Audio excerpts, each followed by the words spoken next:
وهسه عدنا هاي النخرة راح نقص صميعتها السعف.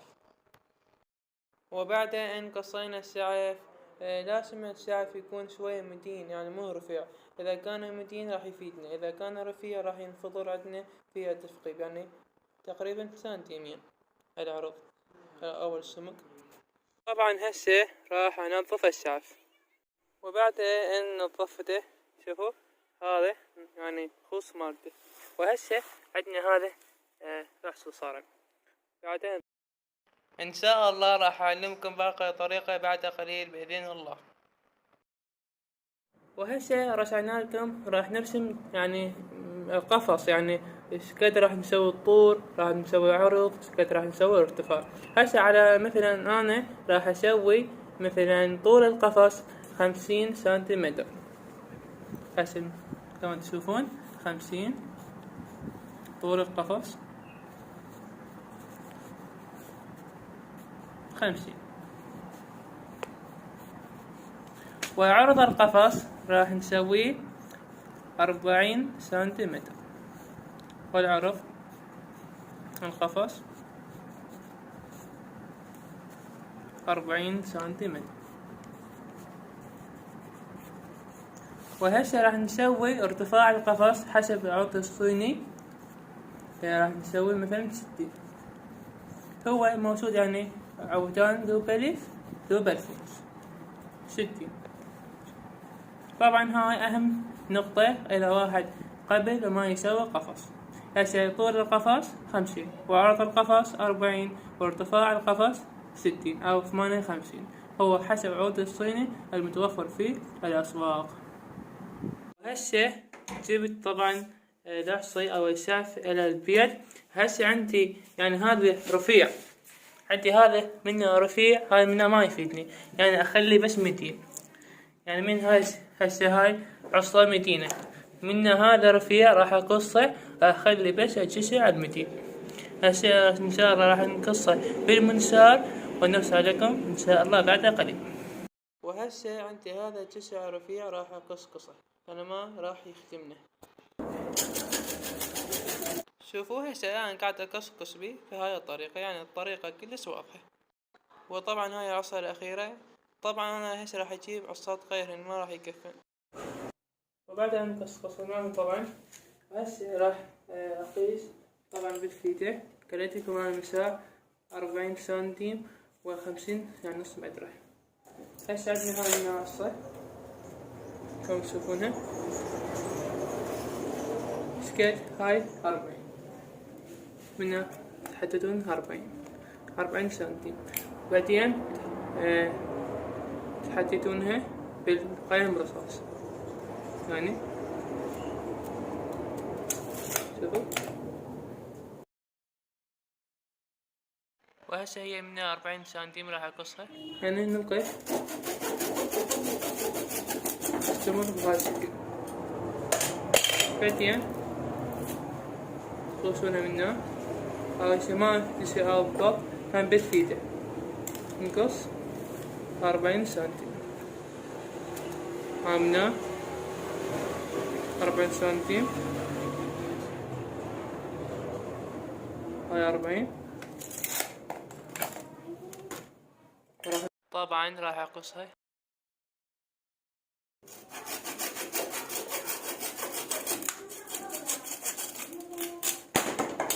طبعا هسه عندي عصتين 40 سنتيم، راح اسوي من نفسهن، راح اكملهن. انا راح اقول لكم شقد اخذ 40 وشقد راح اخذ 50 سنتيم. راح اقصقصهن طبعا كلهن ان شاء الله نرجع لكم بعد قليل. وبعد ان قصقصناهن يعني سويناهن بهذا الشكل. طبعا انا كأني سويتهن بالفيديو. هسه عندي العرض 8 عصات والطول الهاي ذني طبعا ذني كلهن 8 وذني كلهن 14 عصا. عندي هنا 8 عصات وهنا طبعا ذني 8 عصات قياس 40 سنتيم، وعندي ذني 50 ذني عصات 50 سنتيم و 14 عصا.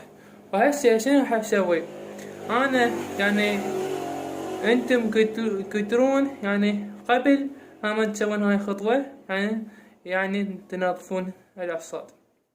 هسه عندي هذا الخضار راح أبخره. شلون؟ عندي هاي شاشينة أو منشار يسمونها، شوفوا هاي شاشينة، وبدأ نجيب هاي منها، نطق شاشينة من فوق، أنا بهاي الشكل. شوفوا أنا أنظفها حتى عيد هاي أفقبها ما راح تتعبني. شوفوا راح أنظفهن كلهن قدامكم.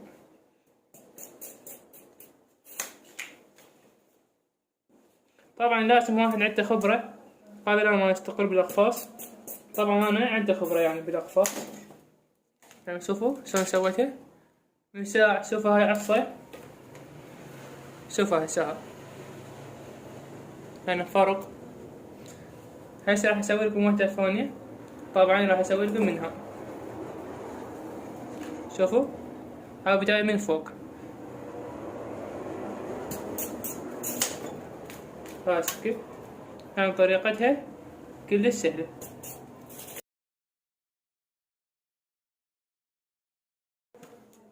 هسه منها همه يعني طريقتها كلش سهلة، ما تحتاج. عندي هنا 50 سنتيم وعندي هنا 40 سنتيم. طبعا أنا ما أريد المقطع يطول عليكم، راح أسويهن طبعا كلهن بهاي الشكل. لازم العصا يعني تكون متينة، إذا كانت طبقة خفيفة راح تخرب بالتثقيب.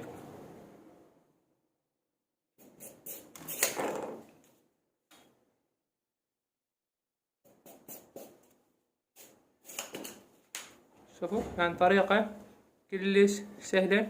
هسه منها شوفوا شلون صار يعني خاص قصة. هاو بداية منها، بعدين ومنها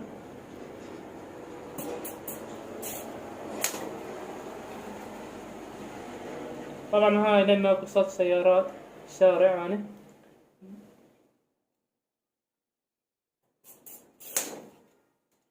شوفوا يعني كلهم بالشهادة أربعتهم يسوون.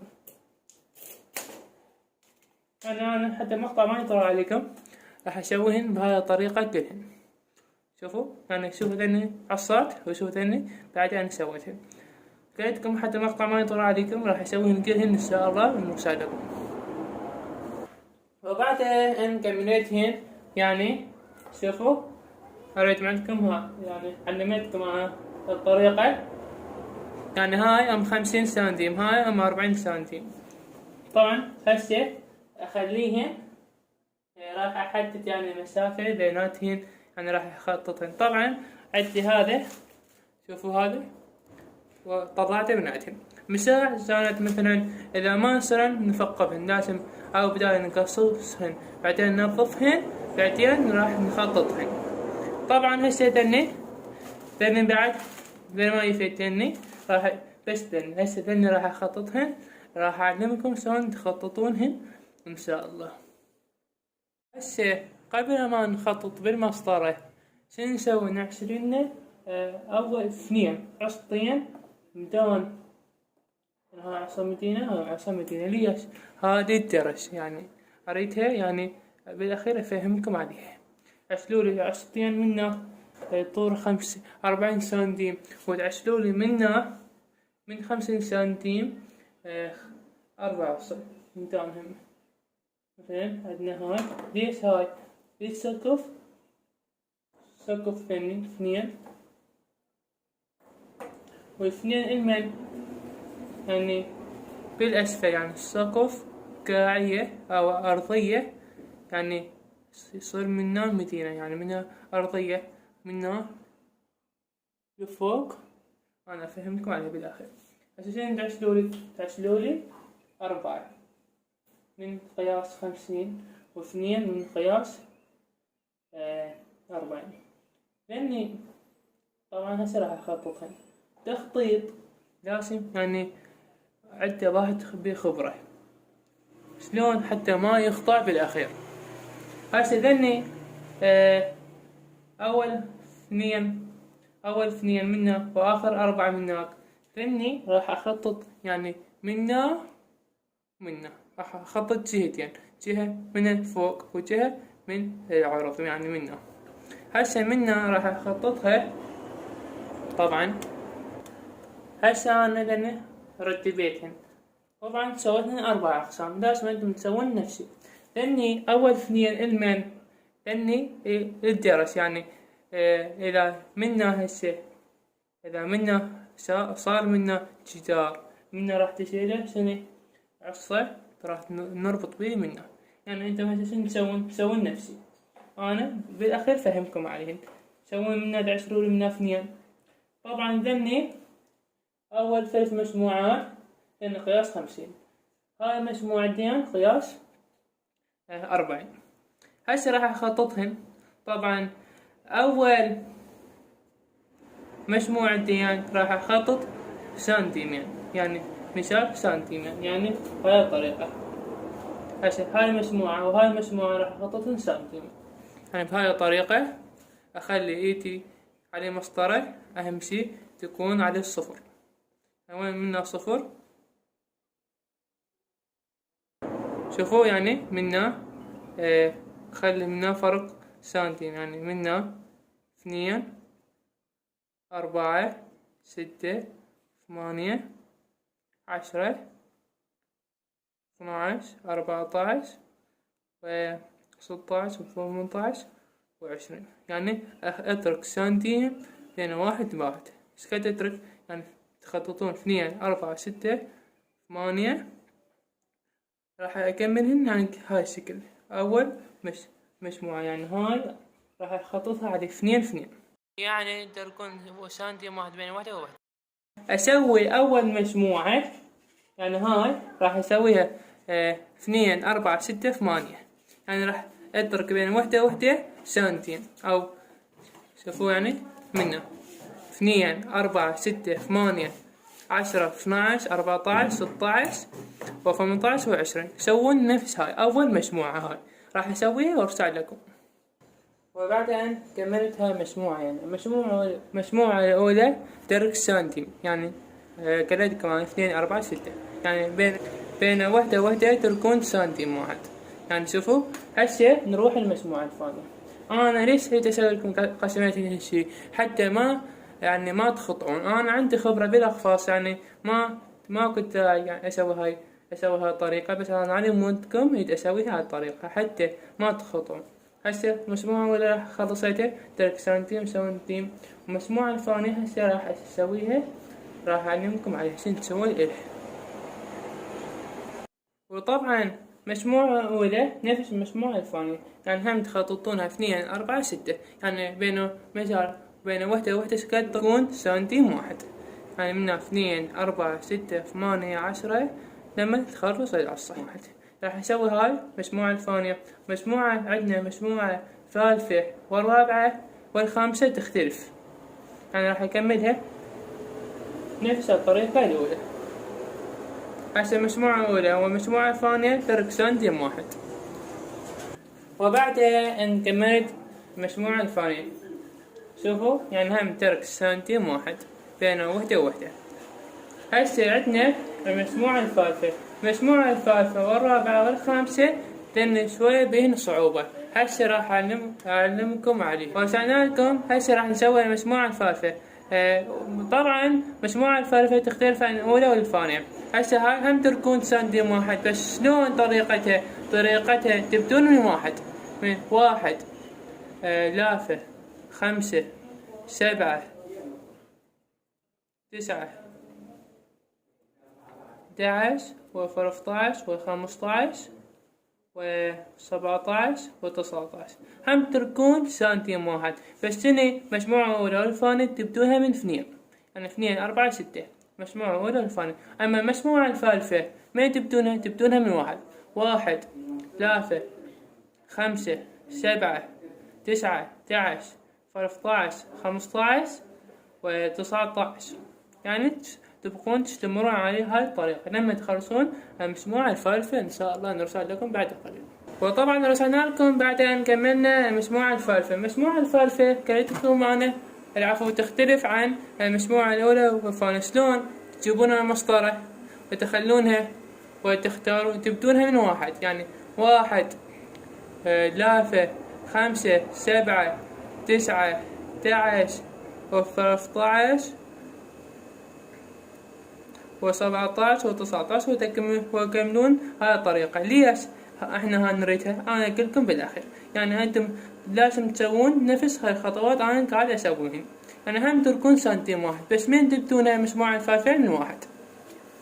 وهسه طبعا راح اسوي المجموعة الرابعة والخامسة. طبعا الرابعة والخامسة يختلفن كلش عن الاولى والثانية والثالثة.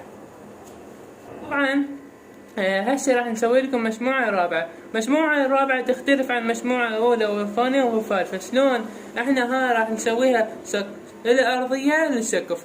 هسه شلون من تبدون المجموعة الرابعة؟ تبدونها من 2 2 4 6 8 و10. هم تركون بين وحدة بين سنتيم واحد، تركون بين وحدة سكات سنتيم. بعدين هسه راح اكمل هاي طور العصا وان شاء الله نرسل. ورسلنا لكم بعد ان كملنا تخطيط العصا. منا المجموعة الرابعة تبدونها من 2 4 6. هسه احنا قد خططناها منا تقربونها منا راح نخططها؟ راح نخططها من واحد. ليش الارضية هاي احنا نريدها؟ يعني من 1 3 5 7 9 11 و13 و15 و17 و19. يعني تسوونها نفس هاي. شوفوا هسه من خططيناها من فوق ومن شوفوا هاي اهم نقطة. لازم انتم تطبعون الخطوات مالتي حتى القفص ما راح يخرب عندكم. طبعا انا هسه راح اسوي المجموعة الرابعة بنفس هاي الطريقة. ابديها من فوق من 2 4 6. من ابديها من 1 و3 و5 و7. يعني طريقتها كلش سهلة. وطبعا هسه خلصت المجموعة الرابعة. المجموعة الرابعة انا كتبتكم عليها، يعني طريقتها كلش سهلة. قلتلكم ابدوها من 2 4 6 8 10 لما تخلصونها. منا تفقبونها تبدونها من 1 3 5 7 9 11 13 15 و17 و19. يعني هاي علمتكم عليها. هسه عندنا المجموعة الخامسة. المجموعة الخامسة نفس المجموعة الرابعة، هم نفس حال. هم منا نخطط من نمتيها من المجموعة الخامسة نمتيها من 2 4 6 8 10 12 14 16 18 20. يعني سكت نترك سنتيم واحد. منا هم نخططها نبديها من 1 لافة و5 و7 و9 و11 و13 15 17 19. يعني نفس الطريقة مال المجموعة الرابعة. هسه راح اكملها وان شاء الله نرسل لكم. وبعد ان كملتهم طبعا المجموعة الخامسة يعني كملنا قلتلكم اول مجموعة الاولى والثانية نفس خطة. المجموعة الثالثة تختلف. المجموعة الرابعة والخامسة نفس شي، يعني نفس فكرة. هسه يعني تركونهن لمدة يوم كامل. ليش تركونهن لمدة يوم كامل؟ حتى إذا عصا يوم قصيتوها من النخلة ما راح تنفط عندكم. يعني هسه عندكم هاي مثل هاي عصا خضرة حيل، لازم نتركها يوم كامل حتى إذا نريد نثقبها ما راح تنفطر. هاي ملاحظة كلش مهمة. إذا كانت يعني عصا كاسها أو شعفة كاسها قبل يوم أو يومين مباشرة تثقب ما راح تنفطر. بس إذا قصيتها مباشرة، أنا هسه قصيتهن هسه راح أثقبهن إن شاء الله. يعني أنا راح أتركهن يوم كامل حتى ما راح ينفطرن عندي. إن شاء الله نرسل عليكم بعد يوم كامل.